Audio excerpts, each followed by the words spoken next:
নমস্কার। আমাদের চ্যানেলের সেই শুরুর দিকে আগম বাগিশের গল্প শুনিয়েছিলাম, মনে আছে?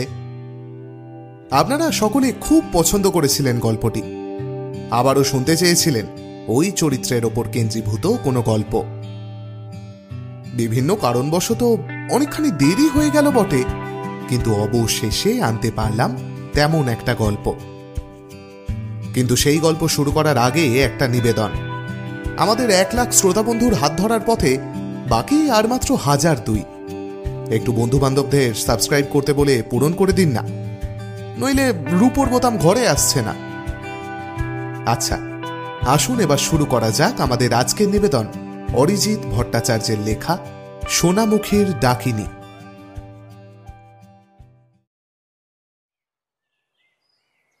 এবারে একটা ভিত আপনাকে করতেই হবে বড় ঠাকুর। বেশ জোরের সাথেই কথাটা বলে উঠল নৃপেন চক্রবর্তী। নকশা কাটা আলবোলা টানতে টানতে বড় ঠাকুর মুখ তুলে তাকালেন একবার। নৃপেন বলে চলেছে, সমস্ত সহ্যের সীমা এবারে শেষ পর্যায়ে এসে উপস্থিত হয়েছে। আর কতদিন আমরা এই বিভীষিকার সাথে আপোষ করে চলব?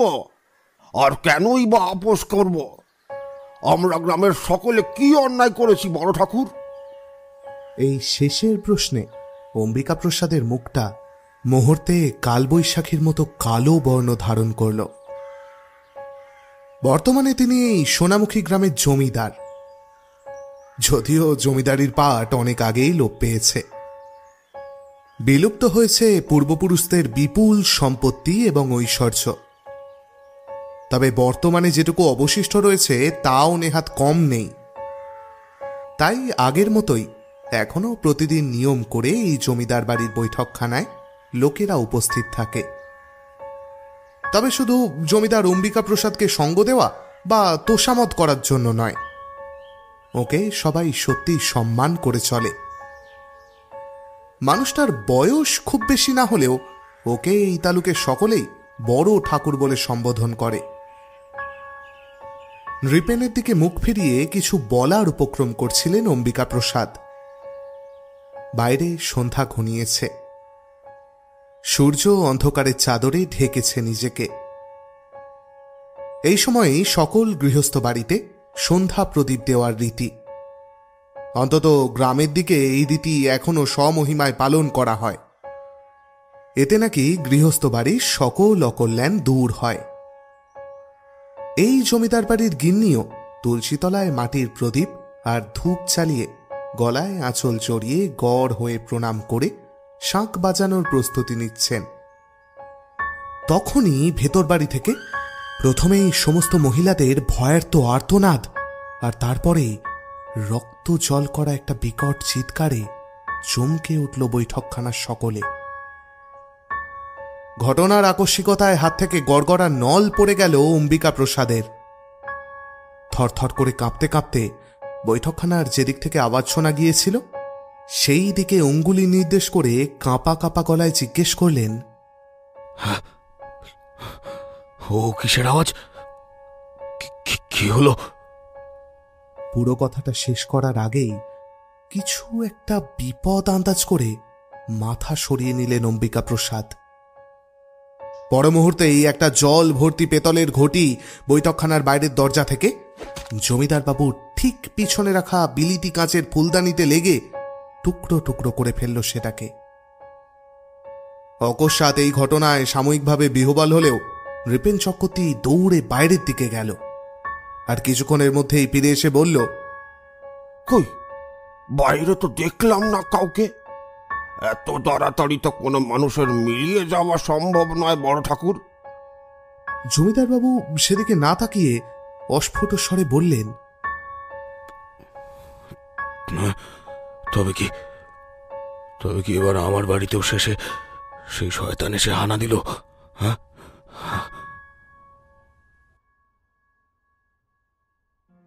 প্রায় বেশিরভাগ জায়গার নামের পিছনেই একটা ইতিহাস লুক্কায়িত থাকে, যা পরবর্তীতে মানুষদের মুখে ঘুরতে ঘুরতে একদিন মনের গভীরে প্রথিত হয়ে যায়।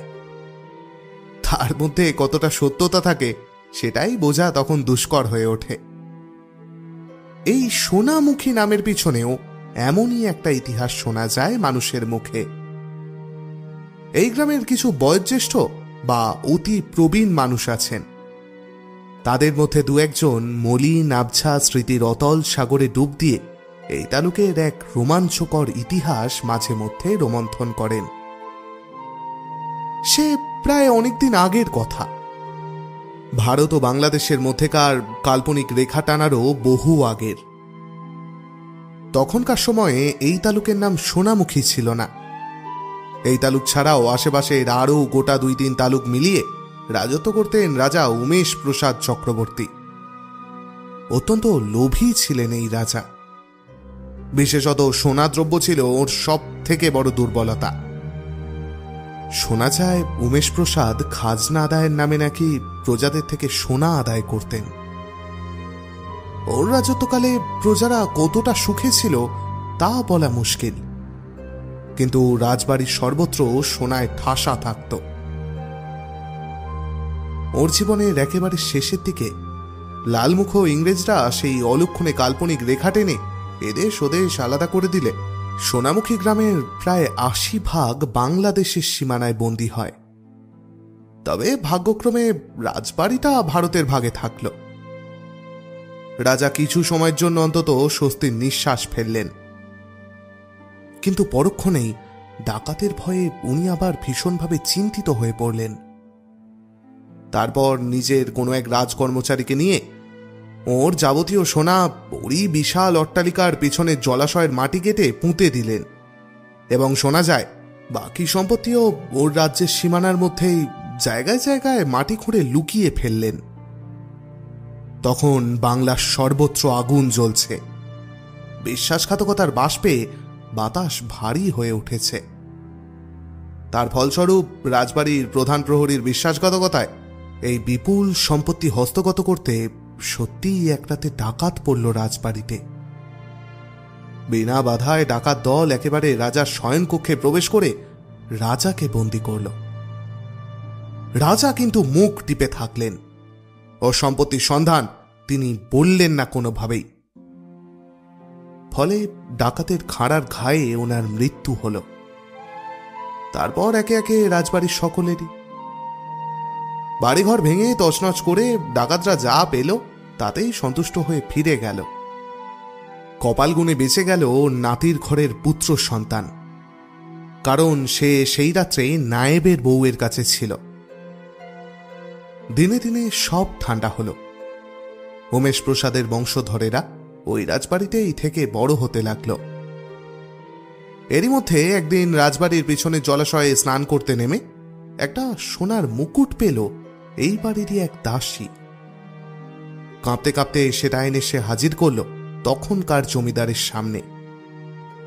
জমিদার সব শুনে দাসীকেই সেটা হাসি মুখে দান করে দিলেন, এবং পরদিনই একটা কিছু আন্দাজ করে আদেশ দিলেন ওই জলাশয়ের মাটি খোঁড়ার জন্য। পরের গোটা দিনের মাটি খোঁড়ার ফলে যতটা সোনা বার হয়েছিল তা দেখার পরেই এই গ্রামের নাম সোনামুখী রাখা হয়। এরপরে লোকেরা বলতো এই গ্রামের জমিতে সোনা জন্মায়, মাটি খুঁড়লেই নাকি তা পাওয়া যায়, এর জন্য ভাগ্যের দরকার হয় না। এভাবেই সুখে শান্তিতে প্রজাদের নিয়ে দিন কেটে যাচ্ছিল সোনামুখী গ্রামের বর্তমান জমিদারের। প্রকৃত অর্থেই তিনি ছিলেন প্রজা দরদি এবং অনাড়ম্বর জমিদার। সবার সাথে কথা বলতে তিনি স্বাচ্ছন্দ্য বোধ করতেন। সাদামাটা পোশাকেই থাকতেন সব সময়। গ্রামের কারোর কোনো বিপদে সবার আগে ওর কাছেই ছুটে যেত সকলে, এবং তার সমাধানও তিনি করতেন সকল দিক বিবেচনা করেই। ওকে সম্মান দিয়ে গ্রামের সকলে বড় ঠাকুর নামে সম্বোধন করত। তবে সোনামুখীর মানুষের কপালে এমন সুখ বেশি দিন সইল না। বার্ধক্যে উপনীত হওয়ার বেশ আগেই জমিদারবাবু চলে গেলেন এই পৃথিবীর মায়া কাটিয়ে। তার সন্তানতুল্য প্রজাদের দায়িত্বভার তার 2 ছেলেদের মধ্যে ভাগ করে দিয়ে গেলেন। এই তালুকের সকলে ওর বড় ছেলে অম্বিকা প্রসাদকে বড় ঠাকুর নামে ডাকতে শুরু করল। ক্রমে জমিদারবাবুর পরলৌকিক কাজকর্মের দিন এগিয়ে এলো। জমিদারের ছোট ছেলে ভানুপ্রসাদ আধুনিক মানসিকতায় বড় হয়েছে। কলকাতা শহরে কলেজে পড়াশোনা করেছে। এসবে তার বিশেষ বিশ্বাস নেই, তবে দাদার বিশ্বাস আছে, তাই তার অমত নেই। অম্বিকা প্রসাদ বাবার মৃত্যুতে বড়ই শোকগ্রস্ত। ব্যবস্থাপনা সব ভানুপ্রসাদই সামলাচ্ছে। তার আদেশে এই গ্রামের পুরুত ঠাকুরকে আজ ডেকে পাঠানো হয়েছে। তিনি এলে ভানুপ্রসাদ পুরুত ঠাকুরকে বললেন, পুরুত মশাই, একটু হিসাব করে বলুন কাজকর্ম কোন দিন করতে হবে। ওদের পাশেই একটা সাদা চাদর বিছানো তক্তপোষের ওপরে কপালের ওপরে হাত রেখে মাটির দিকে তাকিয়ে বসেছিলেন অম্বিকা প্রসাদ। একবার পুরুত ঠাকুরের দিকে মুখ তুলে তিনি আবার মাথা নত করলেন। বৃদ্ধ পুরুত ঠাকুর ওর ঝোলা থেকে পঞ্জিকা বের করে চোখ বোলাতেই একটু যেন কেঁপে স্থির হয়ে গেলেন। মুখ চোখ শুকিয়ে এলো তার। পুরুত ঠাকুরের দেরি হচ্ছে দেখে অম্বিকা প্রসাদ আবার তাকালেন ওর মুখের দিকে। তাকাতেই আতঙ্কে তারও বুক কেঁপে উঠল। কোন রকমে নিজেকে সামলে কাঁপা কাঁপা স্বরে জিজ্ঞাসা করলেন, কি হলো ঠাকুর মশাই? হ্যাঁ, আমার বাবার আত্মার মুক্তি হয়েছে তো? আজ্ঞে বড় ঠাকুর, জমিদারবাবু মৃত্যুকালীন দোষ পেয়েছেন। সে কি দোষ পেয়েছেন? কতটা খারাপ দোষ হয়েছে ঠাকুর মশাই? কতটা খারাপ? 4-5 দোষ পেয়েছেন উনি, যাকে সব থেকে খারাপ হিসাবে গণ্য করা হয় মৃত্যুকালীন দোষ হিসাবে। পুষ্কর দোষ বলেন অনেক গুণীজনেরা। তাহলে তাহলে আমার বাবার আত্মার কি মুক্তি হবে না? পুরুত মশাই চুপ করে গেলেন। এই প্রশ্নের সঠিক উত্তর ও জানা নেই। সাধারণত এই দোষ পেলে বাস্তু দোষ হয়, যা ঠিকভাবে কাটাতে না পারলে বংশে প্রেতের কালো ছায়া নেমে আসে। শাস্ত্রে বলে 4-5 দোষপ্রাপ্ত হলে সেই ভিটায় অন্তত মাস 6 থাকা নিষিদ্ধ। দোষ পেলে এই প্রেত ভয়ানক হিংস্র আর নিষ্ঠুর হয়ে ওঠে। দোষ কাটানোর আগে পর্যন্ত যদি সেই ভিটায় কেউ থাকে তাহলে তার প্রাণহানি অবশ্যম্ভাবী। এই সমস্ত কথা আনমনেই চিন্তা করছিলেন। এমন সময় বড় ঠাকুরের গলার স্বরে চমকে উঠে ওর মুখের দিকে তাকালেন পুরুত মশাই। তিনি বললেন, আমি দ্বিজ দম্পতি শ্রাদ্ধ করব আমার বাবার জন্য। আপনি সেই ব্যবস্থাই করুন পুরুত মশাই। কিন্তু এই প্রকার শ্রাদ্ধে যে প্রচুর অর্থের প্রয়োজন হয়, আরও নানান রকমের ব্যয়বহুল কাজকর্ম লাগে। আমাদের প্রাচুর্যের প্রাচীন ইতিহাসকে আপনি এর মধ্যেই ভুলে গেলেন পুরুত মশাই। কিন্তু এতে যে এক ব্রাহ্মণ দম্পতিকে বিবাহ দিতে হয় এবং তাদের বসবাস করার জন্য ভূমিও দান করতে হয়। কিন্তু তাতেও কি এই পুষ্কর দোষ কাটবে বড় ঠাকুর? শাস্ত্রে আমি এমন কথা আগে শুনিনি। আমায় মাফ করবেন, সঠিক না জেনে সব করা। এই কথা বলে বৃদ্ধ মাথা নিচু করে বসে রইলেন। আপনার এক ছেলে আছে না ঠাকুর মশাই?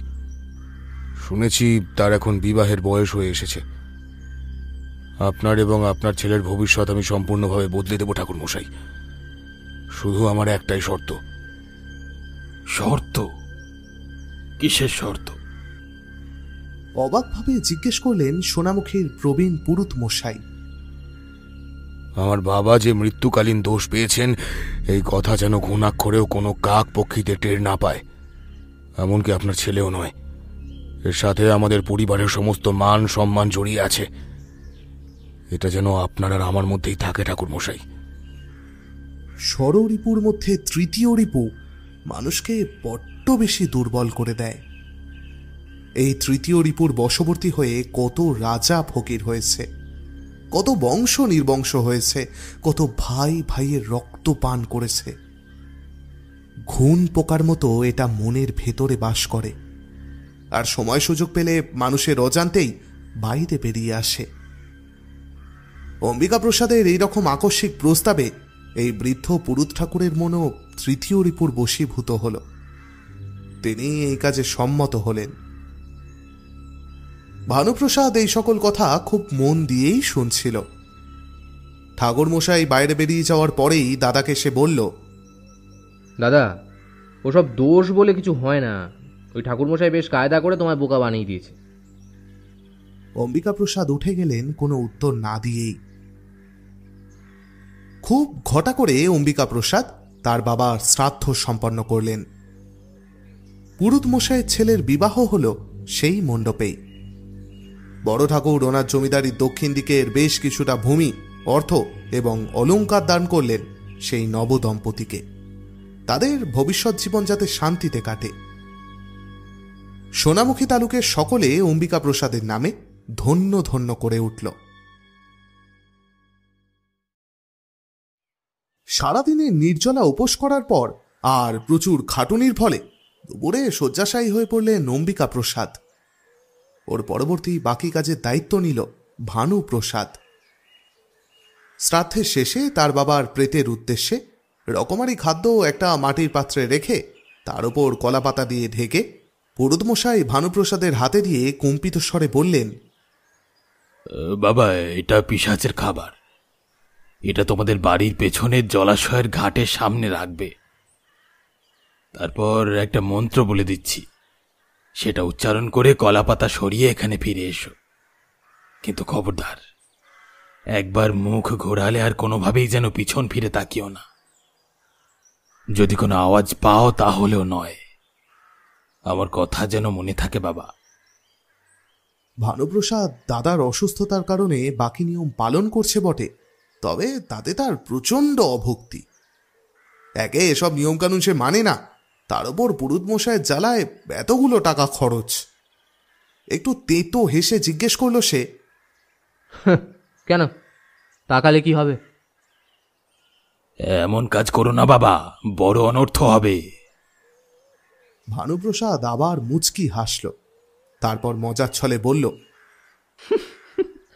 দেখি না কি হয়।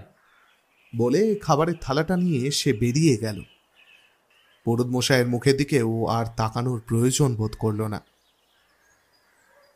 ভানুপ্রসাদ জলাশয়ের ঘাটে সেই মাটির থালা রেখে পুরুত ঠাকুরের বলে দেওয়া মন্ত্র উচ্চারণ করল ঠিকঠাকই।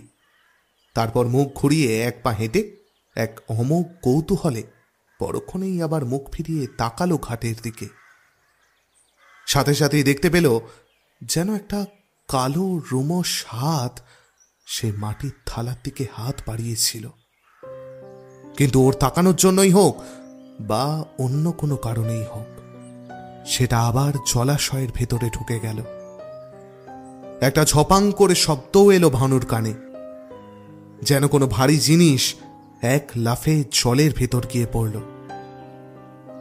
এই ঘটনার আকস্মিকতায় মুহূর্তকাল বিহবল হলেও পরক্ষণেই আবার মুখ ফিরিয়ে সে ফিরে গেল শ্রাদ্ধের মণ্ডপে।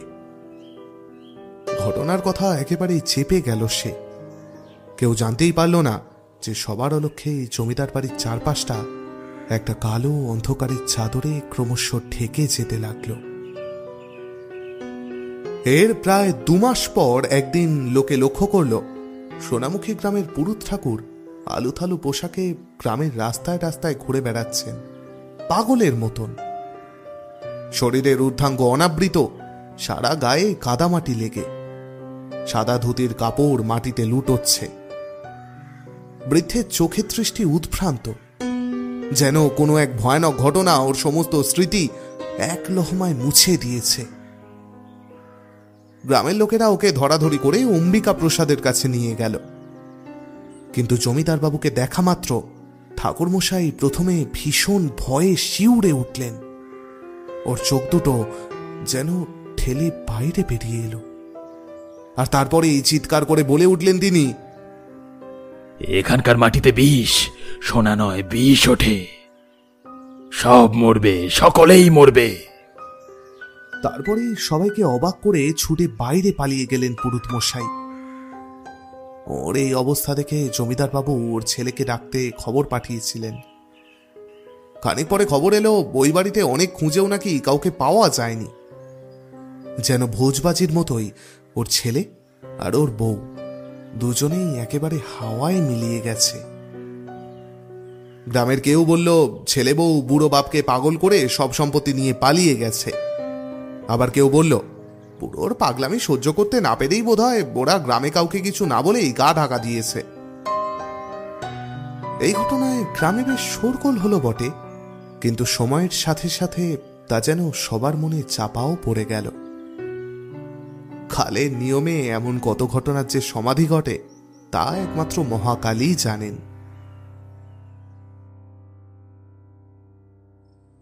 এই ঘটনার প্রায় মাস 5 পরের কথা। নবীন গোয়ালার বউ সন্তান সম্ভবা। ওদের বাড়ি থেকে স্বাস্থ্যকেন্দ্র বেশ অনেকটাই দূরে। ডাক্তার দেখিয়ে ফিরতে ফিরতে বিকেল গড়িয়ে সন্ধে নেমে গেল। নবীন গোয়ালা তার বউকে বলল, তুমি বাড়ির দিকে এগোতে থাকো, আমি পেছনে আসছি। গোয়ালা কিন্তু একটু চমকে উঠে জিজ্ঞেস করলেন, কেন গো, তুমি কই চললে? এই সামনে দুটো বাড়িতে কিছু টাকা পাওনা আছে, ওটা নিয়ে আসছি। তুমি এগোতে থাকো, এগোতে থাকো। নবীন এগিয়ে গেল বউকে রেখে। নবীন জানতো না এই সিদ্ধান্তের জন্য ওর জীবন ওকে কোনো দিন এতটুকু শান্তি পেতে দেবে না। যদি ও একা ছেড়ে না দিত বউটাকে, যদি একা ছেড়ে না দিত, তাহলে গ্রামের লোকজন অন্ধকারে পথ চলতে অভ্যস্তই হয়। রাস্তা দুধারে বিস্তীর্ণ ক্ষেত জমি, কিছু ফসল কেটে মাঝে মাঝে জড়ো করে রাখা। পুজো আসতে আরও কিছুটা সময় বাকি। এই সময়ের হাওয়াটা বেশ লাগছিল গোয়ালাগিন্নির। সে আপন মনেই একটা গানের সুর গুনগুন করতে করতে হেঁটে চলেছে। হঠাৎ ওর ঠিক পিছনে একটা খসখস শব্দে গিন্নি একটু চমকে উঠল। পরক্ষণেই ভাবল বোধ হয় নবীন মত বদলে ফিরে এসেছে। পেছন দিকে ঘাড় ঘোরাতে গোয়ালাগিন্নির শরীর ভারী হয়ে গেল। পা দুটো যেন মাটির সাথে শক্ত হয়ে আটকে গেল। সে দেখতে পেল চারপাশের অন্ধকারের থেকেও ঘন একটা অবয়ব ঠিক তার সামনে এসে দাঁড়িয়েছে। আর সে আর যাই হোক নবীন নয়। তার শরীরের কোনো কিছুই দৃষ্টিগোচর হচ্ছে না, শুধু হালকা হাওয়ায় মাথার চুলগুলো এলোমেলো উড়ছে। মনের ভেতর থেকে একটা বিপদ সংকেত পেলেও মনের সমস্ত সাহস এক করে গোয়ালাগিন্নি জিজ্ঞেস করল, তুমি তুমি কে গা, আর এ সময় এখানে কি করছো? অপর দিক থেকে কোনো উত্তর নেই দেখে একটু দমে গেল সে। তারপর আবার বলল, বলি এখানে কি নতুন নাকি? তুমি কার বাড়ি এসেছো? কি হলো, উত্তর দিচ্ছ না যে? বোবা নাকি? এই প্রশ্নেরও যখন কোনো উত্তর এলো না, তখন গোয়ালাগিন্নির মনে ভয়ের যে ঘণ্টা মৃদুস্বরে বাজছিল, সেটাই মুহূর্তে বহুগুণ তীব্র হয়ে গেল। নবীনের বউ, সে ভয়েই হোক বা অতিরিক্ত কৌতূহলে, সেই ছায়ামূর্তির কাছে এক পায়ে গিয়ে যেতেই ওর নজর গেল মাটির দিকে। সে দেখতে পেল ছায়ামূর্তির পা দুটো মাটি থেকে বেশ কিছুটা ওপরে হাওয়ায় ভাসছে। আঁতকে উঠে মুখের দিকে তাকাতেই সে দেখল সেই ঘন অন্ধকারের ভেতর থেকে বেরিয়ে এসেছে দুটো ছকছকে সদন্ত আর কালো লম্বা জিভ। পরক্ষণেই সেই ছায়ামূর্তি ঝাঁপিয়ে পড়ল গোয়ালাগিন্নির ওপরে। সাথে সাথে শোনা গেল রক্ত জল করা বিকট একটা চিৎকার। বাড়ি ফিরে নবীন ওর বউকে আর খুঁজে পেল না। পোয়াতি মেয়ে গেল কোথায়? দুশ্চিন্তায় মাথায় হাত পড়ল ওর। বসে না থেকে বেরিয়ে পড়ল তখনই। প্রায় সারা রাত পাগলের মতো হন্যে হয়ে গ্রামের সবার বাড়িতে বউকে খুঁজে বেড়াল নবীন। কোথাও নেই সে, কোথাও নেই। ক্লান্ত হয়ে ভোর রাতের দিকে বাড়ি ফিরল চিন্তিত ক্লান্ত শরীরে। বোধহয় সেই কারণেই একটু ঘুমিয়ে পড়েছিল সে। ঘুমের চটক ভাঙল বাড়ির বাইরের বেশ কিছু মানুষের কোলাহলে। উঠে দৌড়ে বাইরে গিয়ে দেখল ওর বাড়ির সামনে লোকেরা জটলা করছে। সেই জটলার মধ্যেই একজন নবীনকে বাইরে আসতে দেখে ব্যস্তভাবে বলল, নবীন, নবীন, তুমি ছিলে কোথায়? সর্বনাশ হয়ে গেছে ওদিকে, বুড়ো বটতলায় তোমার বউ। পুরোটা শোনার অপেক্ষা না করেই সেই দিকেই দৌড় দিল নবীন। সেখানে পৌঁছে নবীন দেখল বুড়ো বটগাছের সব থেকে উঁচু মোটা ডালে আঁচলের ফাঁস লাগিয়ে ঝুলছে তার স্ত্রীর দেহ। শরীরে আর এক ফোঁটা রক্ত অবশিষ্ট নেই। শরীরের বিভিন্ন জায়গায় কেউ যেন নৃশংসভাবে মাংস খুবলে খেয়েছে, মাথার খুলি ফাটিয়ে ঘিলু অবধি খেয়েছে বিভৎসভাবে। চোখ দুটো বিস্ফারিত হয়ে বেরিয়ে আছে বাইরে। নবীন দেখতে পেল ও স্ত্রীর শরীরে নতুন প্রাণীর যে অস্তিত্ব ছিল সেটাও নেই। অজানা শয়তান পেট চিরে বের করে নিয়ে গেছে। বউয়ের এই বিভৎস পরিণতি দেখে নিজেকে আর ধরে রাখতে পারল না সে। মাটিতেই ধূপ করে বসে হাউ হাউ করে কেঁদে উঠল নবীন। সেই দিন থেকে মৃত্যুর সূত্রপাত। নবীন গোয়ালাকে সোনামুখীর অনেকেই চিনত।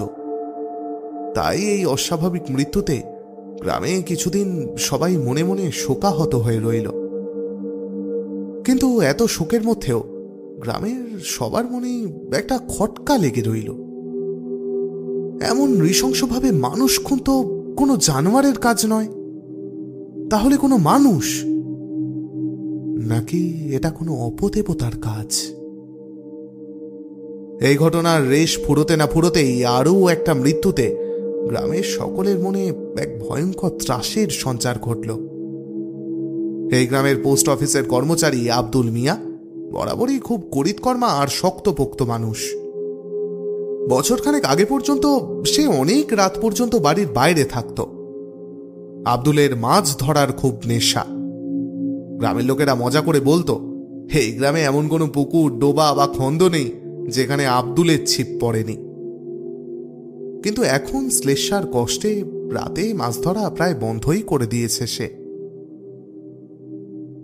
আজ কাজ সারতে সারতে আব্দুলের একটু রাত হয়েছে। একটু তাড়াতাড়ি যাওয়ার জন্য সে পা চালিয়েই হাঁটছিল। অভ্যাসবশে চোখটা গিয়ে পড়ল ভুবনের বাড়ির পেছনের পুকুরটার দিকে। জায়গাটা যেন আশেপাশের তুলনায় একটু বেশি অন্ধকার মনে হলো আব্দুলের। তবে বিশেষ গা করল না সে।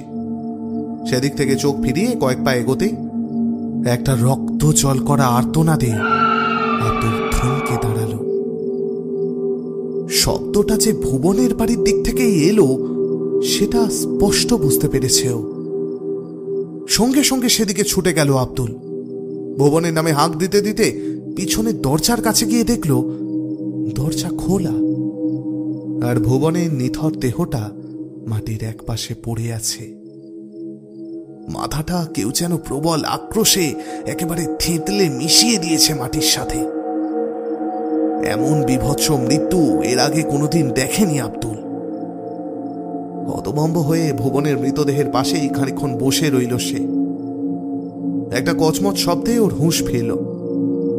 পায়ে পায়ে হেঁটে দরজার ফাঁক দিয়ে পুকুরটার কাছে গিয়ে দেখল একটা বিশালাকার প্রেত মূর্তি ভুবনের বউয়ের শরীরটার মাংস ছিঁড়ে খাচ্ছে। সেই যে জমে থাকা অন্ধকার সে দেখেছিল তা তবে এই ছিল। কি করে কে জানে আব্দুলের হঠাৎ করেই যেন সাহস বেড়ে গেল। সে চিৎকার করে দরজা খুলে এক পা বাড়াতেই সেই প্রেত মূর্তি মুখ ঘোরালো তার দিকে। আরো একটা আর্তনাদ, সহসা হয়েই আবার যেন আগের মতো নিস্তব্ধ হয়ে গেল চারপাশ। পরদিন সকালে ভুবনের কিছু নিমন্ত্রিত বন্ধু ওর বাড়িতে এসে 3টে আধ খাওয়া লাশ আবিষ্কার করল। তার মধ্যে শুধু আব্দুলের মুখটাই চেনা যাচ্ছে।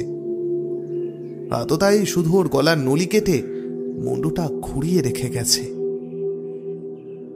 তারপর থেকেই প্রায়ই সন্ধে নামার পর কেউ না কেউ এইরকম বিভৎসভাবে মারা যেতে থাকল। কাউকে মারার পর গলায় দড়ি বেঁধে গাছের মগডালে ঝুলিয়ে রাখে, তো কাউকে আবার পুকুরের পাড়ে ফেলে রাখে, আবার কাউকে বাড়ির ভেতরে ঢুকে নৃশংসভাবে হত্যা করতে থাকে সেই পিশাচ। গ্রামের সকলে এতদিনে বুঝেই গেছে যে এই হত্যা কোনো জীবিত প্রাণীর কাজ নয়। এখন গ্রামের সবাই সন্ধ্যার আগেই বাড়ি ফিরে ঘরে দরজা জানলা বন্ধ করে বসে থাকে।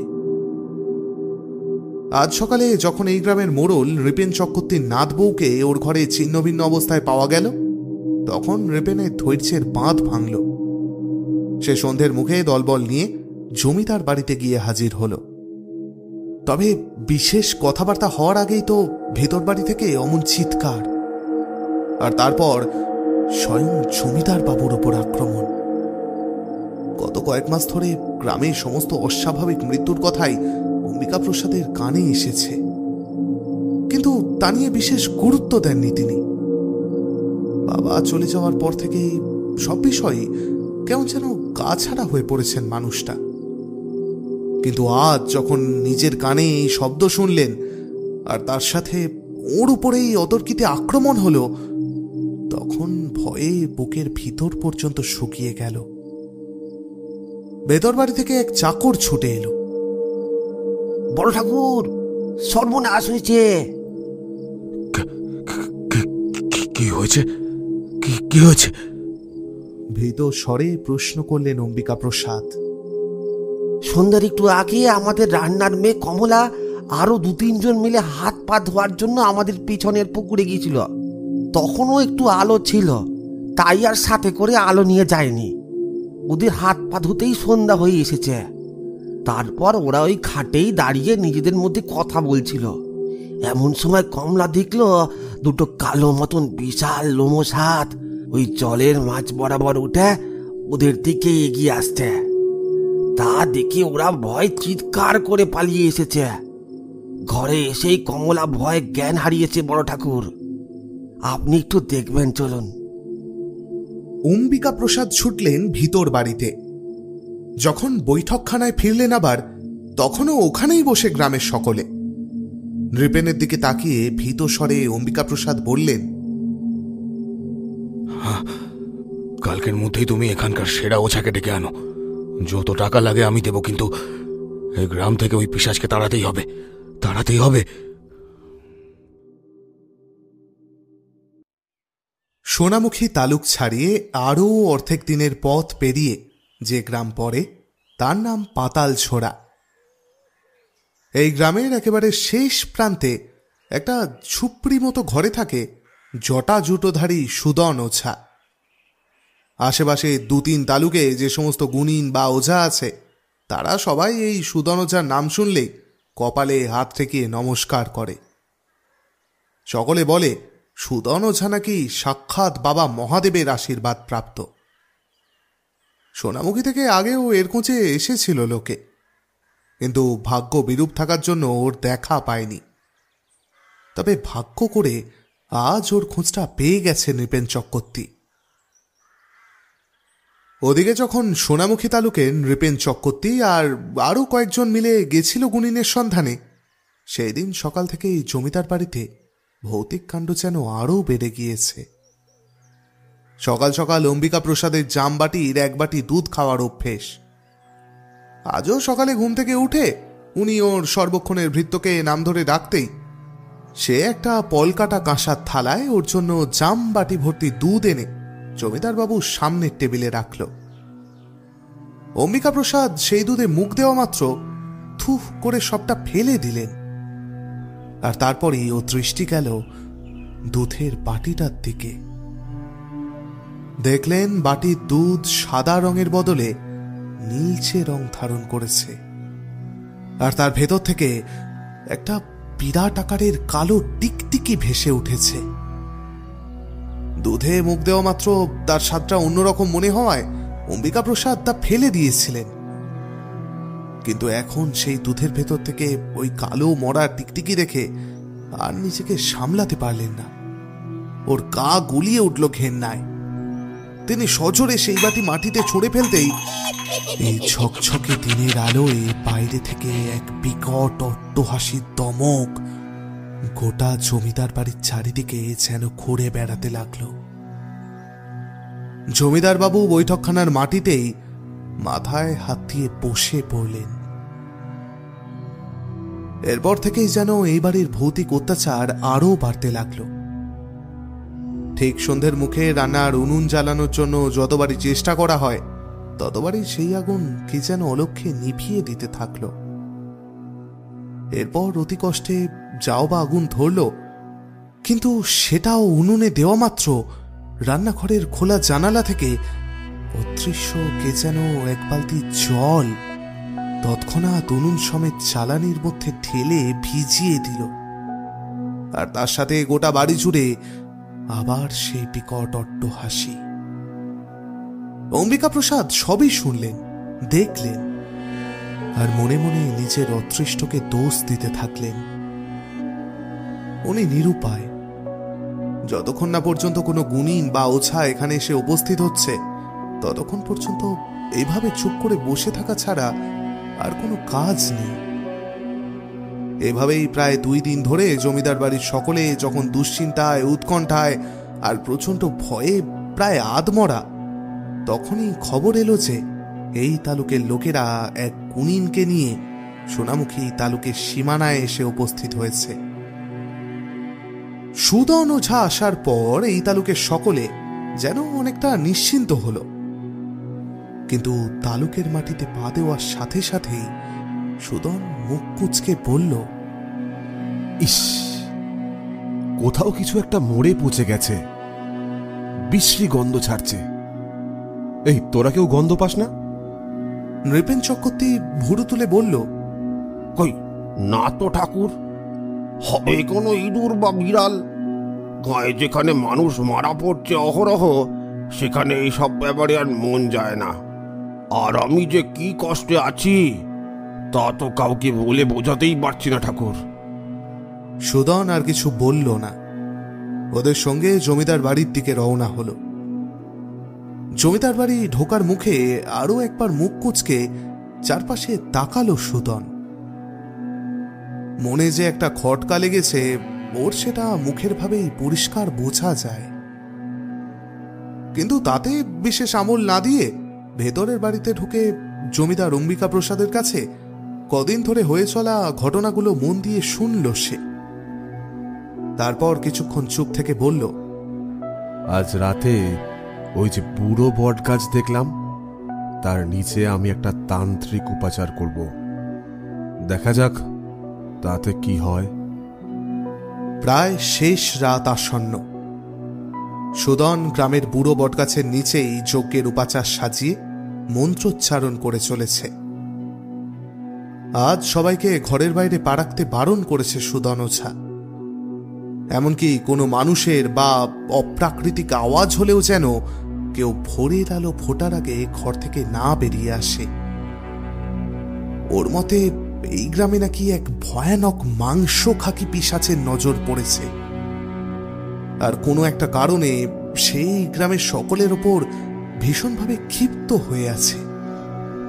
তাকে পরাস্ত করতে গেলে যে যজ্ঞ করতে হবে সেই সরায়ুধ তন্ত্রক্রিয়া সে শুরু করেছে।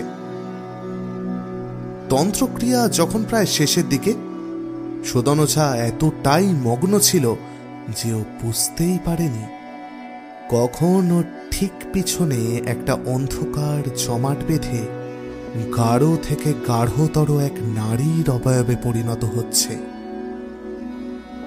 এই সেই পিশাচিনী যে কয়েক মাস ধরে এই তালুকের মানুষদের নিষ্ঠুরভাবে হত্যা করে নিজের রাক্ষসে খিদে মিটিয়ে চলেছে। এবারে তার উদ্দেশ্য সুদন ওঝা।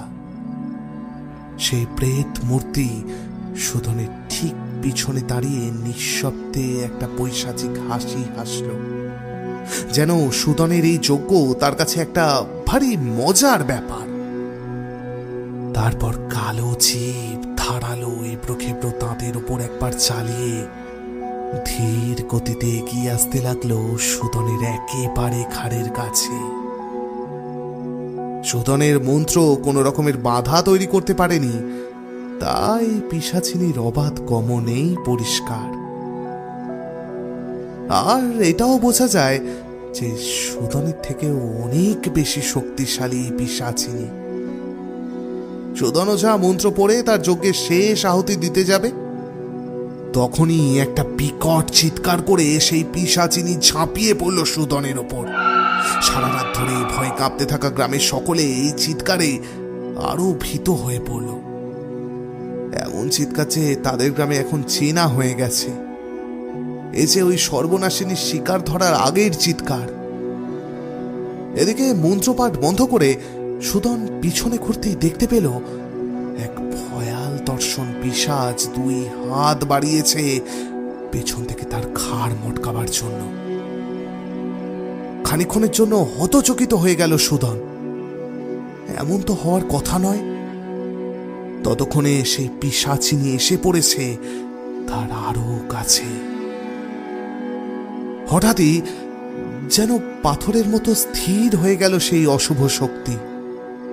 যেন কোনো এক অদৃশ্য বন্ধন তাকে সামনে এগোতে বাধা দিচ্ছে। সুদন লক্ষ্য করল তার ঠিক পেছন থেকে অন্ধকার ফুঁড়ে বেরিয়ে আসছে একজন সাদা পাঞ্জাবি পরা মানুষের অবয়ব। গলায় ঝোলানো সোনার লকেট থেকে বেরিয়ে আসা একটা মৃদু নীলাভ আলোয় উদ্ভাসিত হয়ে উঠেছে সেই আগন্তুকের মুখ। সেই পিশাচী বেশ কয়েকবার চেষ্টা করেও যখন সেই অদৃশ্য বন্ধন কাটতে পারল না, তখন আবার একটা বিকট হুঙ্কারে মিলিয়ে গেল অন্ধকারের ভিতরে। আগন্তুক এবার সুদনের সামনে এসে দাঁড়ালো। সুদন একগাল হেসে তাকে বুকে জড়িয়ে ধরে বলল, তাই তো ভাবি, এমন পিশাচকে আটকায় কোন শক্তিধর। ভোরের আলো ফুটতেই গ্রামের প্রায় সকলেই দল বেঁধে ছুটল বুড়ো বট গাছের কাছে। সকলে গতকাল রাতে যে শব্দ পেয়েছিল তাতে সবাই ধরেই নিয়েছে যে বটতলা একটা খারাপ কিছুই ওদের জন্য অপেক্ষা করছে। কিন্তু সকালে যখন সেই জায়গায় পৌঁছলো তখন সকলে দেখল সুদন ওঝা বহালতবিয়াতে যজ্ঞবেদীর সামনে বসে আছে, আর তার পাশে বসে আছে সাদা পাঞ্জাবি পরা মধ্য বয়সের এক ভদ্রলোক। সকলে সেখানে উপস্থিত হতে সুজন ওদের দিকে চোখ পাকিয়ে বলল, হতভাগার দল, তোরা গ্রামে কোন অনাসৃষ্টি করছিস?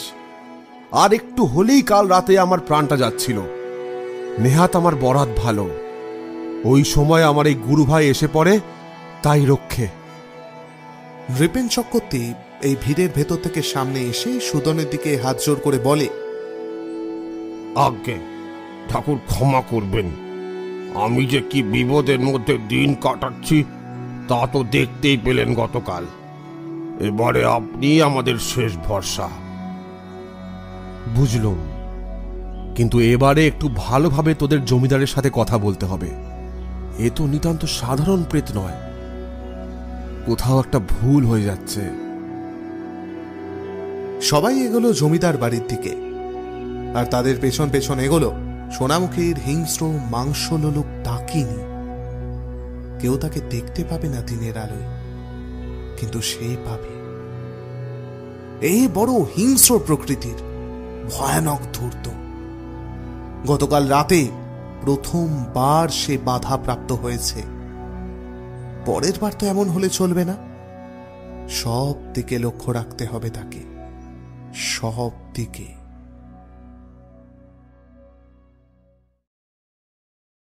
জমিদার অম্বিকা প্রসাদের বাড়ির সামনে এসেই গতকাল রাতে আগন্তুক থমকে দাঁড়ালো। তারপর একবার জমিদার বাড়ির চারপাশে তাকিয়ে সুদনকে বলল, আমার ভেতর বাড়িতে ঢোকা এই মুহূর্তে বোধহয় উচিত হবে না। এই বাড়িতে সমস্যা আছে, তুমি বরং ওকে বলো বাইরে আসতে, এখানেই ওর সাথে আলাপটা সেরে নেওয়া যাবে। সুদন ওঝা একবার ভালো করে তার গুরু ভাইয়ের দিকে তাকিয়ে নৃপেন চক্রবর্তীকে বলল, শুনলে তো, যাও ওকে বলো বাইরে আসতে, আমরা এখানে দাঁড়িয়ে আছি। অম্বিকা প্রসাদ এসে সুদন ওঝাকে প্রণাম করল, তারপর অবাকভাবে বলল, নমস্কার, আপনি এখানে দাঁড়িয়ে থাকবেন কেন ঠাকুর? বাড়ির ভিতরে আসুন। না, উনি এই বাড়ির চৌকাঠের ভেতরে পা রাখবেন না, এই বাড়ি অপবিত্র। আগে কি হয়েছে এই বাড়িতে? এই বাড়িতে পিশাচের নজর পড়েছে জমিদার বাবু। এইবার উত্তর দিল সুদনের গুরু ভাই। সে কি? কিন্তু বলেই একটু যেন কেঁপে উঠলেন তিনি। তারপর সুদনের গুরু ভাইয়ের দিকে তাকিয়ে বললেন, আগে আপনাকে তো ঠিক চিনতে পারলাম না, আপনার পরিচয়টা? দুহাত জোর করে দৃঢ়স্বরে মানুষটা বলল, আমার নাম সঞ্জীব হালদার। সুজন ওঝা কি যেন একটা বলার জন্য মুখ খুলল, কিন্তু সঞ্জীবের দিকে তাকিয়ে আবার গিলে নিল কথাটা। সঞ্জীব এবারে জমিদার মশাইকে উদ্দেশ্য করে বলল, শুনুন জমিদার বাবু, আপনার বাড়িতে এক ভয়ানক প্রেতের আবির্ভাব ঘটেছে। যদিও আপনি এটা ভালোভাবেই জানেন, এর আবির্ভাবের কারণ পর্যন্ত কিছুটা জানেন। সঞ্জীবের কথায় অম্বিকা প্রসাদের কপালে এবারে বিন্দু বিন্দু ঘাম দেখা দিল। আশেপাশে না তাকিয়েও উনি আন্দাজ করলেন যেন সকলে সঞ্জীবের কথায় ওর দিকেই তাকিয়ে আছে। এদিকে সঞ্জীব বলে চলেছে, আসলে আমি এই গুরু ভাইয়ের কাছে যাচ্ছিলাম একটা বিশেষ কারণে, কিন্তু গতকাল রাতেই আপনাদের গ্রামেই সুদনের দেখা পাই। এক হিংস্র ডাকিনীর কবলে পড়েছিল সে। তারপর আমি কাল সারা রাত ধরে এবং আজ সকালে এখানে আসতে আসতে এই তালুকের লোকেদের কাছে কয়েক মাস ধরে ঘটে চলা কিছু টুকরো টুকরো ঘটনা শুনেছি। তাতে সবটা না হলেও সামান্য কিছু আমি বুঝতে পেরেছি। ডাকিনী? ডাকিনী কেন হবে? আমার বাড়িতে যে উপদ্রব করে তার তো ডাকিনী হওয়ার কথা নয়। সে তো তাহলে কি? আপনি ঠিকই ধরেছেন জমিদার বাবু। এতদিন ওই ডাকিনীর চেহারা জীবিত কেউ দেখতে পায়নি, তাই আপনার বাড়ির উপর আক্রমণ করা প্রেত এবং তালুকে উপদ্রব করা ডাকিনীকে আপনি এক ভাবছিলেন। তা নয়? একেবারেই নয়। এই সোনামুখী তালুকে কয়েক মাস ধরে যার উপদ্রবে গ্রামবাসীরা সকলে ভীত, সে কোনো সাধারণ পিশাচ নয়। মহা ডামরের অন্তর্গত এক শাখা হল ভূত ডামর, আর ভূত ডামরের একটি প্রশাখা হল ডাকিনী তন্ত্র। এটা অতি নিম্নমানের এক তন্ত্র প্রক্রিয়া। অতি নিম্নমানের কোনো এক তান্ত্রিক এই সোনামুখী তালুকেরই কোথাও বসে এই জঘন্য তন্ত্রক্রিয়া করছে। এই ক্রিয়ার মাধ্যমে সে এক ডাকিনীকে কোনো মৃতা সধবা নারীর শরীরে প্রবেশ করিয়েছে বিশেষ কিছু পাওয়ার প্রচেষ্টায়। কিন্তু সেই ক্রিয়া সম্পূর্ণ করার আগেই কোনোভাবে সেই তান্ত্রিকের মৃত্যু ঘটে। তাই সেই ডাকিনী এখন প্রচণ্ড হিংস্র হয়ে এই তালুকের সবাইকে নৃশংসভাবে হত্যা করছে। কিন্তু এ কিভাবে সম্ভব? কে এমন পাষণ্ড যে জেনে বুঝে এই তালুকের এত বড় ক্ষতি করল? ঠিক কি উদ্দেশ্যে এই ডাকিনীকে জাগানো হয়েছে সেটা জানতে পারলেই এই সমস্যার সমাধান হতে পারে। হঠাৎই অম্বিকা প্রসাদ মুখটা হাত দিয়ে ঢেকে হাউ হাউ করে কেঁদে উঠে বলল,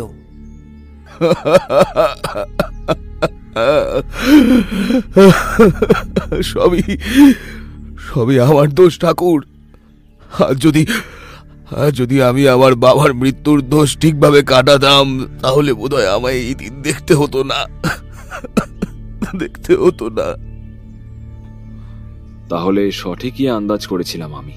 কি দোষ পেয়েছিলেন আপনার বাবা?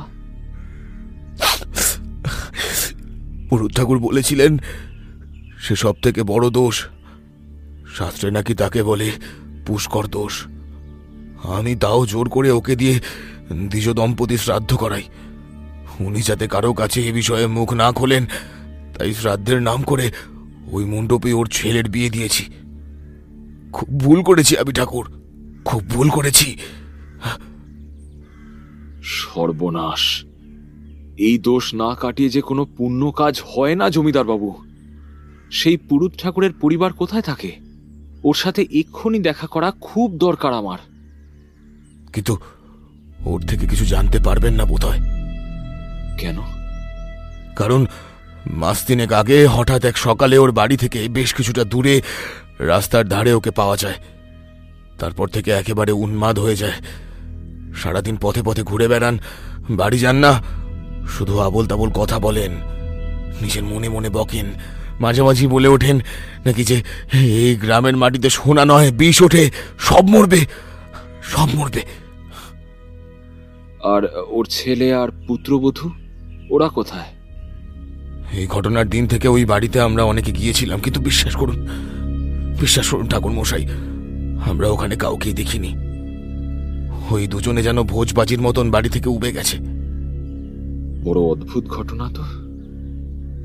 আমায় ওদের বাড়িতে নিয়ে যেতে পারবেন? ওখানে যাওয়ার খুব দরকার। এই ডাকিনী রহস্যের কিছু সূত্র হয়তো ওখানেই পাবো। কিসের সূত্র ঠাকুর, কিসের সূত্র? ভূত ডামর তন্ত্রক্রিয়ায় অন্ধকার জগতের এই হিংস্র ডাকিনীদের কোনো এক বিশেষ উদ্দেশ্যে ডেকে আনা হয়। আপনাদের কথা যদি সত্য বলে ধরি, তাহলে ওই পুরুত ঠাকুর বা ওনার ছেলের সাথে হয়তো ডাকিনীর এই গ্রামে আসার কোনো একটা যোগ থাকতে পারে। যদিও আমি পুরোপুরিভাবে নিশ্চিত নই, তাও একবার ওদের ভিটে যাওয়াই যায়। অবশ্যই ঠাকুর, তাহলে এখনই চলুন, বলল নৃপেন চক্রবর্তী। এই সব কথা যখন চলছিল, তখন সবার অলক্ষ্যে সেই কুটিল ক্রূর বুদ্ধিসম্পন্ন ডাকিনী সেই জায়গায় উপস্থিত থেকে সমস্ত কথাই শুনছিল। এবারে সঞ্জীবের কথা শুনে যখন গ্রামের সকলে পুরুত ঠাকুরের বাড়ির দিকে যাওয়া মনস্থির করল, তখন একবার নিঃশব্দে হেসে সে সেখান থেকে মিলিয়ে গেল। গ্রামের মাতব্বররা সঞ্জীব আর সুদনকে নিয়ে যখন পুরুত মশাইয়ের ভিটের দিকে প্রায় অনেকটা চলে এসেছে, তখন দূর থেকে আগুনের শিখার কালো ধোঁয়া ওদের সকলেই দেখতে পেল। সবাই দৌড়ে সেই জায়গায় উপস্থিত হয়ে দেখল পুরুত ঠাকুরের বাড়িতে ভয়ানকভাবে আগুন লেগেছে। বাড়ির প্রায় অনেকটাই পুড়ে গেছে ততক্ষণে। এমন আকস্মিক ঘটনায় সবাই যখন অবাকভাবে নিজেদের মধ্যে বিভিন্ন সম্ভাবনার কথা আলোচনা করছে, তখন সবার অলক্ষ্যে সোনামুখীর সেই ডাকিনী নিজের মনেই হেসে আবার মিলিয়ে গেল বাতাসে। আধা জ্বলন্ত ওই বাড়ির দিকে তাকিয়ে সঞ্জীবের মুখ আরো গম্ভীর হয়ে উঠল। বিকেল গড়িয়ে সন্ধ্যা নামতে আর বেশি সময় বাকি নেই। সঞ্জীব আর সুদন ওঝা জমিদার অম্বিকা প্রসাদের সাথে জমিদার বাড়ির বাইরে একটা আম গাছের নিচে বসে আছে। আজ সারাদিন ধরে সঞ্জীব আর সুদন এই গ্রামে ঘুরে এসেছে। যাদের বাড়িতে মৃত্যু হানা দিয়েছে তাদের বাড়ির লোকের সাথেও এরা কথা বলেছে, কিন্তু তাতেও যে খুব একটা ভালো ফল মেলেনি তা এদের দুজনের মুখের ভাবে স্পষ্ট বোঝা যাচ্ছে। জমিদার হতাশ সুরে বললেন, তাহলে ঠাকুর মশাই, আমাদের তালুকের সকলে কি আর এই বিপদ থেকে উদ্ধার পাবে না? সবই মায়ের ইচ্ছে জমিদার মশাই, আমরা সকলেই ওর ইচ্ছায় কর্ম করি। কিন্তু কিন্তু এই বিপদের কি কোনো সুরাহা নেই? সব কর্মের একটা কারণ থাকে জমিদার মশাই। এই বিপদেরও নিশ্চয়ই একটা সুরাহা পাওয়া যাবে। ওরা তিনজন যখন নিজেদের মধ্যে আলোচনা করছিল, ঠিক তখনই বাঁদিকের ঝোপের আড়াল থেকে একজন পাগলাটে গোছের লোক বেরিয়ে এসে দাঁড়ালো ওদের সামনে। লোকটার চোখে মুখে উদ্ভ্রান্তের মতো দৃষ্টি। ওরা তিনজনেই একটু চমকে উঠল।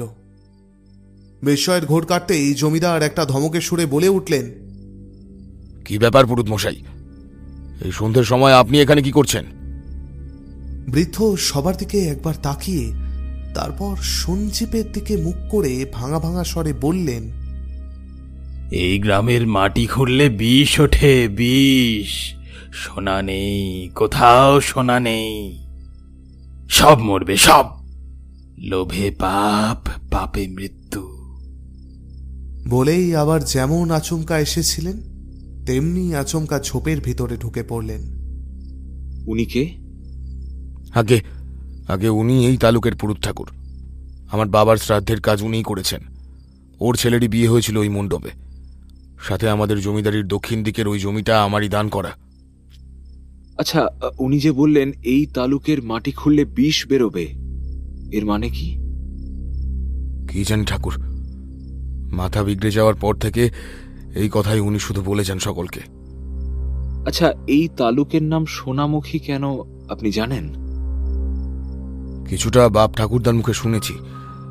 যদিও সব শোনা কথা। আমার এক পূর্বপুরুষ জমিদার উমেশ প্রসাদ চক্রবর্তীর খুব সোনার ওপরে লোভ ছিল। শোনা যায় ডাকাতের থেকে ওর সম্পদ লোকানোর জন্য উনি ওর জমিদারির জায়গায় জায়গায় সোনা পুঁতে রেখেছিলেন। আর সব থেকে বেশি সোনা রেখেছিলেন এই জমিদার বাড়ির পেছনের বিশাল জলাশয়ের মাটিতে। তার পরবর্তী সময় সেখান থেকে এত পরিমাণ সোনা পাওয়া যায় যে এই তালুকের নাম সোনামুখী রাখা হয়। এই তালুকের প্রায় অনেকেই মাটি খুঁড়ে সোনা পেয়েছে। এইসব শুনতে শুনতে হঠাৎই সঞ্জীব যেন একটু সোজা হয়ে বসল, যেন ঘন অন্ধকারের মধ্যে কোথাও একটা আলোর সন্ধান পেয়েছে সে। কিন্তু তার মুখের ভাব দেখে কেউ কিছু বোঝার আগেই আবার আগের মতো গম্ভীর স্বরে সে বলল, আজ সন্ধে হয়ে গেছে জমিদার মশাই, আপনি বরং ঘরে যান। আমরা দুজনে বুড়ো বটগাছের বেদিতেই রাত কাটিয়ে দেব। যা করার কাল সকালে হবে। আর হ্যাঁ, আজ রাতে আপনারা কেউ বাড়ির বাইরে বেরোবেন না, কোনো শব্দ বা আওয়াজ পেলেও নয়। বাড়ির সকলকে এটা জানিয়ে দেবেন। আমি বাইরে থেকে গৃহবন্ধন করে দিচ্ছি, তাতে আজকের রাতটায় কোনো অসুবিধে হবে না। মনে থাকে যেন আমার কথাটা। মনে রাখবেন। তাহলে কি এই সমস্যার কোনো সুরাহা হবে না ঠাকুর মশাই? সেটা কালকেই দেখা যাবে। সঞ্জীব আর তার গুরু ভাই দুজনে মিলে সেই বুড়ো বটগাছের বেদিতে বসে প্রথমেই নিজেদের গাত্র বন্ধন করল। সুদন সঞ্জীবকে জিজ্ঞেস করল, সকাল থেকে একটা প্রশ্ন শুধু আমার মাথায় ঘুরপাক খাচ্ছে। ওই মাংস লোলুপ ডাকিনী আমার দেওয়া দেহ বন্ধনী কাটালো কি উপায়? সঞ্জীব একটু হেসে বলল,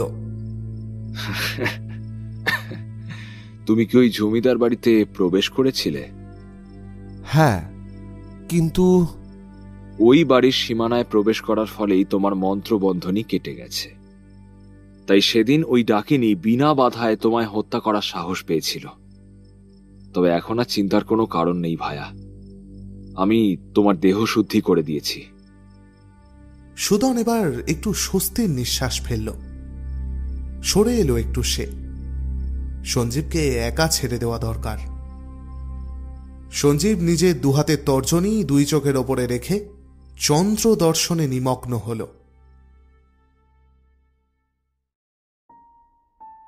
ভানুপ্রসাদ তার বাবা শ্রাদ্ধের কাজ সেরে পরদিনই কলকাতায় ফিরে গিয়েছিল। গ্রামে ও তাদের বাড়িতে পরপর ঘটে যাওয়া এইসব ঘটনার কথা অম্বিকা প্রসাদ ওর ভাইকে আর কিছু জানায়নি। ভানুপ্রসাদ যদি জেদ করে গ্রামে ফিরে আসতে চায় সেই ভয়ে। কিন্তু ললাটের লিখন থাকলে তা খণ্ডায় কার সাধ্যি? ভানুপ্রসাদ সেই দিনই কলকাতা থেকে কয়েকদিনের ছুটি নিয়ে বাড়ির দিকে রওনা দেয়। বাবার মৃত্যুতে দাদা ভেঙে পড়েছেন খুব। তাকে বেশি দিন একা রাখতে মন চাইছে না তার। রাস্তায় যান্ত্রিক কিছু গন্ডগোলের জন্য দুপুরের গাড়ি এসে পৌঁছল রাতে। স্টেশন থেকে পায়ে হেঁটে যখন সে সোনামুখীর সীমানায় প্রবেশ করল তখন রাত অনেক গভীর। আকাশে চাঁদ উঠলেও তার আলো ভীষণ ফ্যাকাশে লাগলো ভানুপ্রসাদের। গ্রামে ইলেকট্রিকের তার আর খুঁটি এসে পৌঁছলেও তার সাহায্যে আলো জ্বলে সীমিত সময়ের জন্য। তাই বৈদ্যুতিক আলোর ওপরে এই তালুকের ভরসা প্রায় নেই বললেই চলে। ভানুপ্রসাদ যখন সেই তালুকের সীমানায় পা রাখল টুকরো টুকরো কিছু মেঘ এসে চাঁদের ফিকে আলোটাও যেন বুঝিয়ে দিয়ে গেল।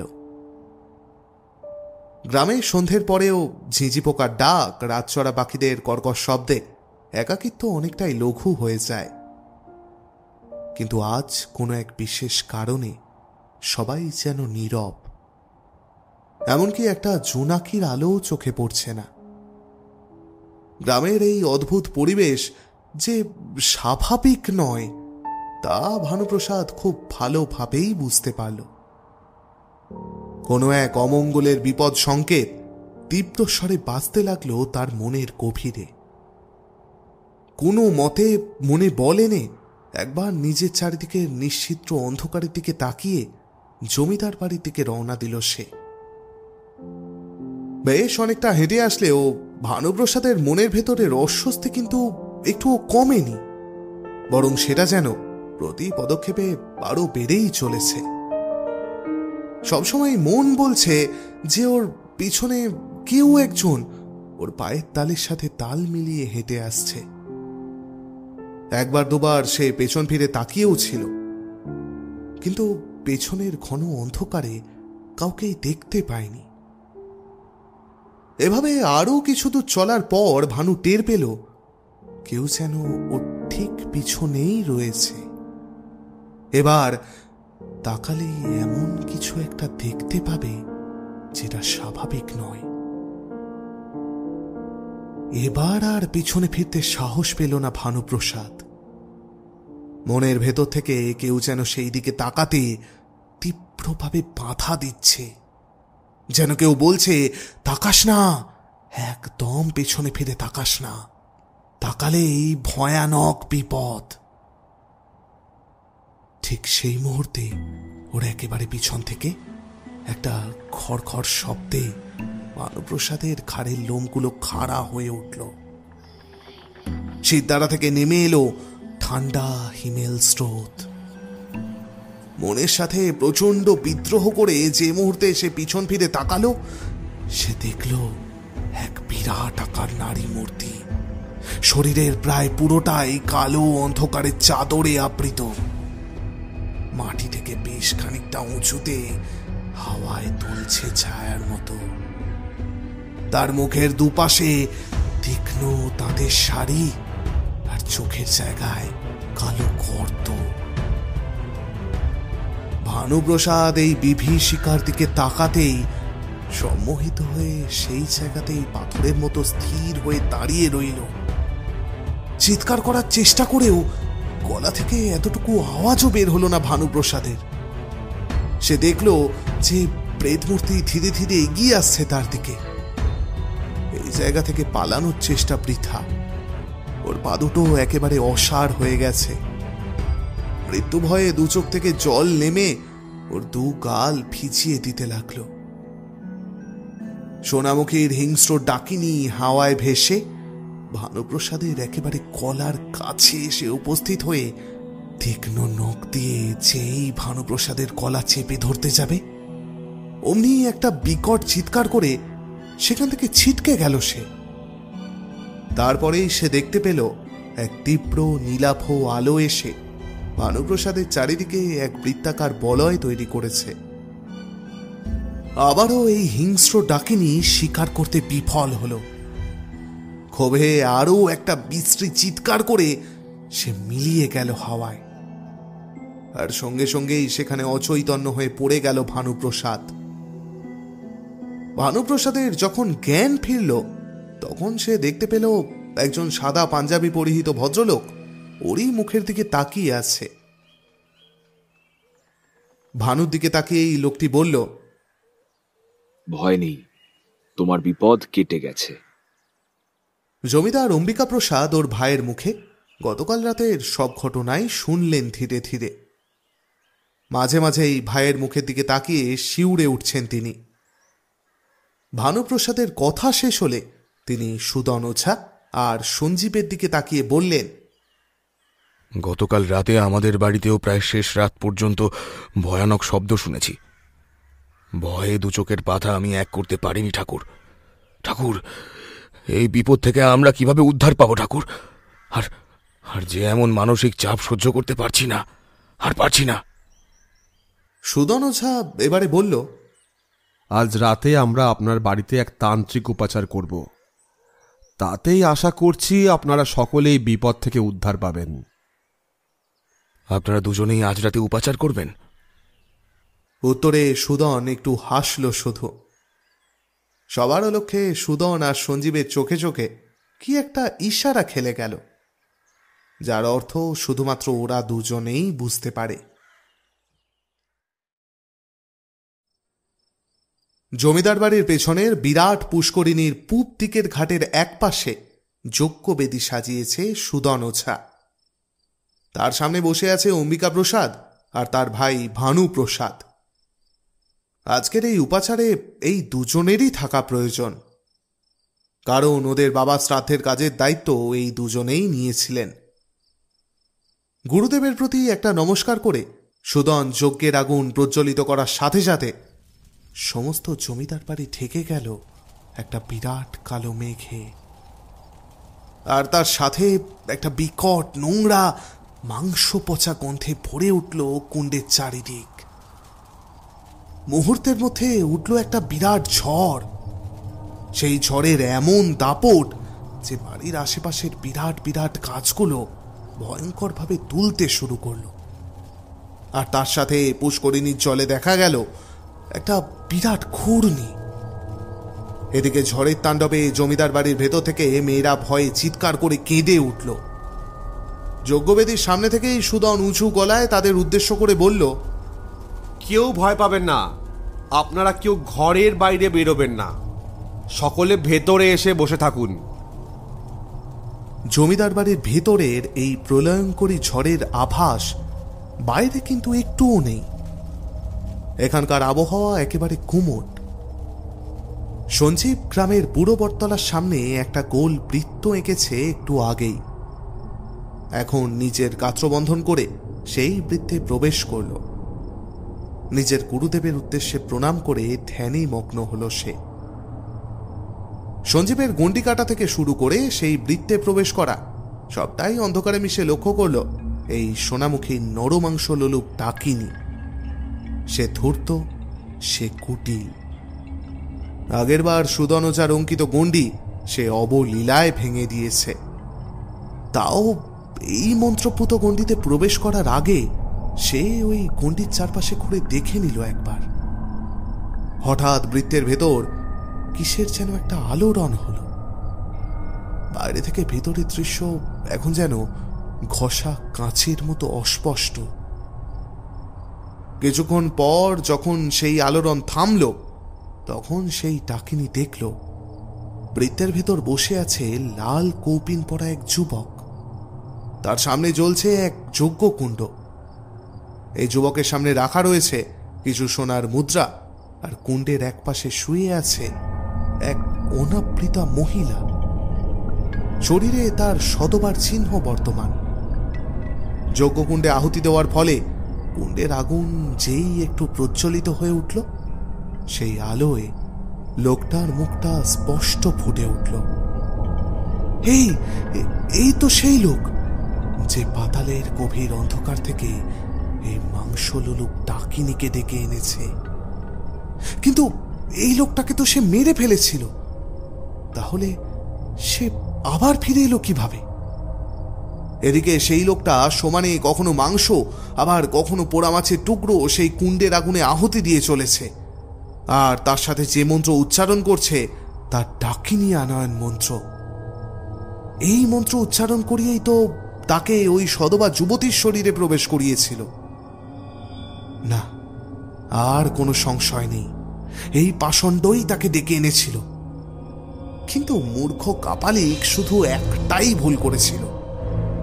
ডাকিনী আনয়ন মন্ত্র পাঠ করার আগে ডাকিনী বন্ধন করতে হয়। তাই কাপালিক কিছু আদেশ করার আগেই ওই সদবার শরীরে প্রবেশ করে সে কাপালিককে হত্যা করে। এখন সেই কাপালিককে দেখে ডাকিনী ভাবল বোধ হয় কোনো উপায়ে সে আবার নিজের শরীর ফিরে পেয়েছে। আগেরবার কোনোভাবে বেঁচে গেলেও সে আর বাঁচবে না, বাঁচলে তার নিজের বিপদ। তাই প্রবল আক্রোশে একটা ছোট ঘূর্ণিঝড়ের আকার নিয়ে সে বৃত্তে প্রবেশ করল। কিন্তু বৃত্তে প্রবেশ করা মাত্র একটা নীলাভ আলো যেন হঠাৎ করে ঘন অন্ধকারের বুক ছিঁড়ে চলে উঠল। সেই আলোয় ডাকিনী দেখল তার সামনে পদ্মাসনে বসে আছে সাদা পোশাক পরিহিত সেই লোকটি, যার শক্তির কাছে সে প্রথম দিন থেকেই বাধা পেয়ে আসছে। সেই লোকটার গলায় ঝোলানো লকেট থেকে বেরিয়ে আসছে নীলাভ আলোক ছটা। সেই আলোর তেজ যেন এখন ধীরে ধীরে বাড়তে শুরু করেছে। সেই আলোকে সহ্য করতে না পেরে ছুটে বেরিয়ে যাওয়ার চেষ্টা করল সে। বৃত্তের নীলাভ বলয়ে স্পর্শ করা মাত্র বৃত্ত নীলাভ আলোয় জ্বলে উঠল, আর তার পরক্ষণেই ডাকিনীর শরীরে বিদ্যুৎ স্পর্শ করল। সে বৃত্তের বাইরে বেরোতে পারল না কিছুতেই। অনেকবার চেষ্টা করেও যখন কোনো লাভ হলো না, তখন ওর সমস্ত আক্রোশ গিয়ে পড়ল সঞ্জীবের উপর। বারবার শক্তি প্রয়োগে ডাকিনীর শক্তি অনেকটা কমে এলেও তার রাগ ক্রমাগতই বেড়ে চলেছে। সঞ্জীব তখনও ধ্যানে নিমগ্ন। এবারে সেই হিংস্র ডাকিনী তার সর্বশক্তি নিয়ে ছুটে এলো পদ্মাসনে ধ্যানমগ্ন সঞ্জীবের দিকে। এক বিভৎস চিৎকার করে যেই সঞ্জীবের গলার দিকে লক্ষ্য করে সে তার তীক্ষ্ণ নখযুক্ত হাত বাড়ালো, তৎক্ষণাৎ চোখ খুলল সঞ্জীব। তার গলার লকেটে ছিরিক করে একটা বিদ্যুৎ খেলে গেল, আর মুহূর্তের মধ্যেই সেই বিদ্যুৎ স্ফুলিঙ্গে নিমেষের মধ্যে পুড়ে ছাই হয়ে গেল সেই হিংস্র ডাকিনী। ওদিকে ঠিক একই সময়ে সুদন ওঝা যজ্ঞকুণ্ডে তার শেষ আহুতি দেওয়ার সাথে সাথে ঝড়ের বেগ যেন ভোজবাজির মতো থেমে গেল। জমিদার বাড়ির ওপর থেকে কালো মেঘের ছায়া কেটে ঝলমলে চাঁদের আলোয় পরিপূর্ণ হয়ে উঠল এই বিশাল জমিদার বাড়ির সবটা। সুদন তার যজ্ঞ শেষ করে জমিদার অম্বিকা প্রসাদের দিকে তাকিয়ে একটু হেসে বলল, এই যাত্রায় আপনারা রক্ষা পেলেন বাবা ভোলানাথের আশীর্বাদে। বোম শঙ্কর। সোনামুখী গ্রামের সীমানার দিকে চলেছে দুজন, সুদন ওঝা এবং সঞ্জীব। তাদের দুজনেরই গন্তব্য পাতালছোড়া গ্রাম। সঞ্জীব তার গুরুভাইয়ের সাথে দেখা করবার জন্য এসেছিল, কিন্তু তার আগেই তাদের দেখা হয়ে গেল এই সোনামুখী গ্রামে। উদ্ধার পেল এই তালুকের মানুষেরা। তাদের ছাড়তে এসেছেন জমিদার বাবু এবং তালুকের প্রায় অনেকেই। চলতে চলতে অম্বিকা প্রসাদ জিজ্ঞেস করলেন, আচ্ছা, আপনি কিভাবে ওই ভয়ানক ডাকিনীর বিনাশ করলেন ঠাকুরমশাই? এই গ্রামে এসে প্রথমেই আমার ওই হিংস্র ডাকিনীর সাথে সাক্ষাৎ হয়। তখনই বুঝতে পারি এই ডাকিনী যেমন ধূর্ত তেমনই শক্তিশালী। তারপর আপনার বাড়ির সামনে পৌঁছে টের পাই সেখানেও পিশাচের বাস আছে। আপনার মুখেই শুনলাম আপনার বাবা মৃত্যুকালীন দোষ পেয়েছিলেন, কিন্তু আপনি সেই দোষ কাটাননি, বরং সেই শ্রাদ্ধের মণ্ডপে আপনি পুরোহিতের ছেলের বিবাহ দিয়েছেন। আমরা যখনই ঠিক করলাম সেই পুরুত ঠাকুরের বাড়ি যাব, তখন সেখানেই সূক্ষ্ম শরীরে সেই ডাকিনী আমাদের সব কথা শুনে ওই বাড়িতে আগুন দিয়ে সব পুড়িয়ে দেয়। এর কারণ একটাই, যাতে আমি ডাকিনীকে ডাকার উদ্দেশ্য বুঝতে না পারি। আর তার এই ছল তখনই বুঝতে পেরেছিলাম, কিন্তু তা প্রকাশ করলে হয়তো এই ধূর্ত ডাকিনীকে আমি বিনাশ করতে পারতাম না।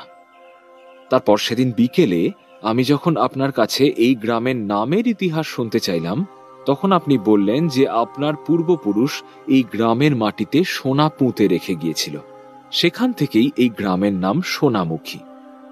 সেদিন রাতেই আমি চন্দ্র দর্শনে বসে ওই দিনের সকল ঘটনা জানতে পারি। কিভাবে ওই পুরুত ঠাকুরের ছেলে আপনার পূর্বপুরুষের পুঁতে রাখা একটা সোনার ঘড়া আপনার দান করা ভিটের মাটি থেকে খুঁজে পায়, এবং কিভাবে ওর লোভ বাড়তে থাকে। কিভাবে এই তালুকে লুকিয়ে থাকা আরো সম্পদ খুঁজে বের করার লোভে সে তার সদ্য বিয়ে করা বউকে মেরে তার শরীরের ডাকিনীকে আহ্বান করে। আপনাদের পুরুত ঠাকুরের ছেলে আগে থেকেই লোকচক্ষুর আড়ালে নিম্নতন্ত্র সাধনা করত, কিন্তু ডাকিনী জাগানোর পরেই নিজের দোষে সেই ডাকিনীর হাতেই সে মারা যায়। আমার বিশ্বাস পুরুত ঠাকুর এই ঘটনা নিজের চোখে দেখেছিলেন, যা উনি সহ্য করতে না পেরে বদ্ধ উন্মাদ হয়ে যান। আমি বুঝতে পারি এই ডাকিনীকে মারতে হলে তাকে তার লোভের মাধ্যমেই মারতে হবে। তাই আমি গতকাল ওর সামনে একটা ভ্রম সৃষ্টি করি। ডাকিনী আমার তৈরি ফাঁদে পা দেয়। সেভাবে তাকে প্রথম যে ডেকে এনেছিল সেই আবার তার সামনে এসে উপস্থিত হয়েছে তাকে নরকে ফেরত পাঠানোর জন্য, অথবা তাকে বশীভূত করার জন্য।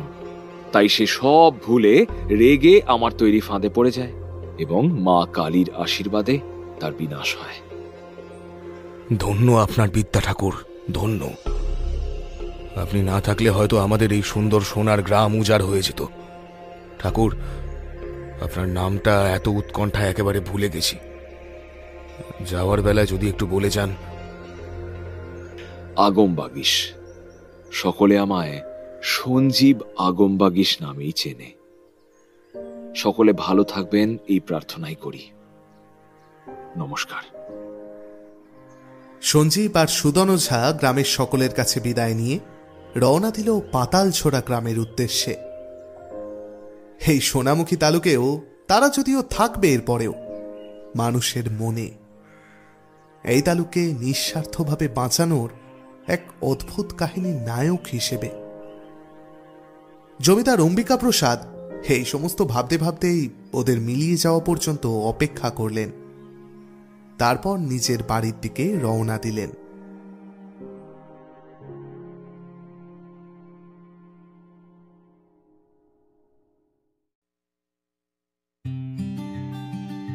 শেষ হলো আমাদের আজকের গল্প, অরিজিৎ ভট্টাচার্যের লেখা সোনামুখীর ডাকিনী। গল্পের সূত্রধার, গল্প পাঠ ও জটলার জনৈক লোকের চরিত্রে আমি অর্ণব, পর্ব পরিচালনা এবং নৃপেন চক্রবর্তী, চাকর ও সুদনের চরিত্রে সৌভিক, বেতার রূপদানে আত্রেয়ী, শব্দগ্রহণ ও আবহ সৃষ্টিতে সুমন জয়, সঞ্জীব আগমবাগিসের চরিত্রে শীর্ষেন্দু, অম্বিকা প্রসাদের চরিত্রে ইভান, ভানু প্রসাদের চরিত্রে সায়ন্তন, পুরুত মশাই ও নবীন গোয়ালার চরিত্রে মানব, নবীন গোয়ালার স্ত্রীর চরিত্রে তৃষা এবং প্রচ্ছদ অঙ্কনে অভিব্রত।